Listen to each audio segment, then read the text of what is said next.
I hope you've been enjoying these stories as much as I have. I certainly do love folk tales, and these have particularly good illustrations, don't you think? So filled with color and so bright and so vivid and so much action in the pictures. I think they really help the stories. This last story is probably the most common, most well-known story that's in this book. It's called The Country Mouse and the City Mouse. But what it really is a story about appreciation, a story about being grateful for what you have and wishing that you had something that someone else has instead. I think that's a normal way for people to feel, for children and for grown-ups, to sometimes feel like somebody else really has it good. Maybe somebody else even has it better. And that may be true, but the problem is losing sight of what you do have and what you can appreciate about your own life.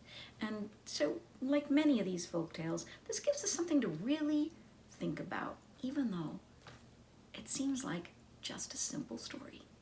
That's the beauty of theme, the main idea. What did the first person who told this story want their children to think about? It's given us something to think about for a really, really long time. It's called The Country Mouse and the City Mouse. A little mouse who lived in the country once invited his city cousin to come and make him a visit. When the country mouse had shown the city mouse the green fields and the big red barn, they sat down to a dinner of barley and grain. The country mouse was hungry and ate heartily, but the city mouse only nibbled daintily. "Don't you like this barley and grain?" asked the country mouse. "Not very well, cousin," said the city mouse. "I don't want to seem impolite, but I wish you could taste the fine things I have to eat every day. You must come to the city and visit me. I will show you what good food is." "I should like to come very much, dear cousin," said the country mouse. One day, not long after that, the country mouse came to the city to visit his cousin. "You must be very hungry after your trip from the country," said the city mouse. "We will go to the pantry, and you shall have a feast." The city mouse led the way through a hole into the kitchen pantry. The country mouse had never seen so many jars and bags and boxes in all his life as there were on the shelves. The two little mice scampered along the lowest shelf. "Oh, what luck!" cried the city mouse. "Someone has left the cake box open." They crept inside, and the country mouse saw something big and round and brown. "This cake is a little dry," said the city mouse, "but see how you like it." The little country mouse nibbled at the big brown round thing. How sweet it was! He had never tasted anything more delicious. The two little mice nibbled away happily. "How very lucky you are, dear cousin," the country mouse started to say when the door opened. A big, rosy-cheeked woman with a mixing bowl in her hands came into the pantry. "Shh," whispered the city mouse. "Run for the hole." The two little mice scampered along the shelf and back into the hole. When they were safe inside, the city mouse said, "Don't look so frightened, cousin. That was only the cook. She was going to make a fresh cake and wanted some sugar and flour. The cook does not like us, but she cannot catch us. She will not stay long in the pantry. We will go back in a few minutes, for I have many other things to show you." After a little while, the city mouse looked out of the hole and saw that the cook had gone. "Come on," he called to his cousin, and back they scampered to the pantry shelf. This time, the city mouse showed his country cousin a box. "There is something good inside," he said, and they began to gnaw a hole in one corner as fast as they could. When they had gnawed through the cardboard, the country mouse tasted something he thought even more delicious than the chocolate cake.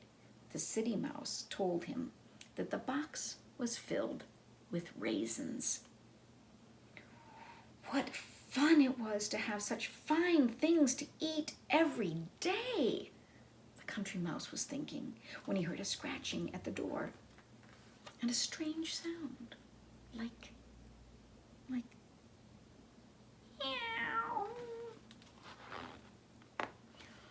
Run, run, whispered the City Mouse.